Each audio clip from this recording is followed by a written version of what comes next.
Process of Purification Through Strokes of Fate. BD number 6987.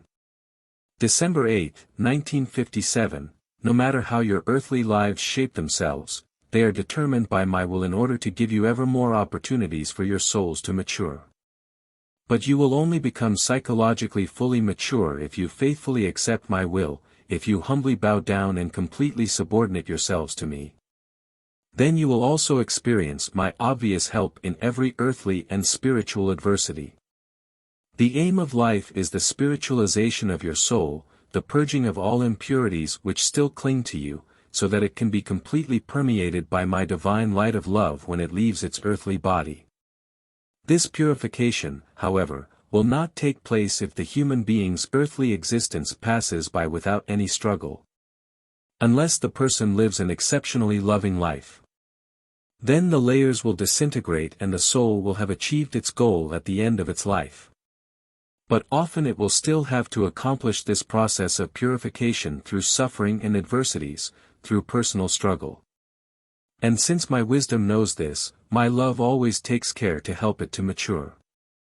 Consequently, you will not be able to live your earthly lives in constant calm, storms will rage around you, and often enough you will be despondent as a result of your fate. And yet you need not be afraid, you will be able to overcome everything by merely joining me even more firmly the harsher you are affected by fate. I am mindful of everything and you are never alone, even if you are earthly entirely on your own, even if you believe that you have been abandoned by all people. I will truly never leave you, and to be united with me compensates you 1,000-fold for the loss you suffer or have suffered. But you also always have to recognize me myself in every happening that comes your way. If I am your first and last thought you will be strong, no matter what happens to you. But if you distance yourselves from me by complaining and grumbling and rebelling against your fate, then you will also get steadily weaker and the adversity will burden you ever more. Because then there is no other available means for me to win you back, to make you bow down to my will again. I truly only have your best interests at heart, and nothing will happen to you without my will or my permission. But in constant contact with me it will be easier for you to carry your burden.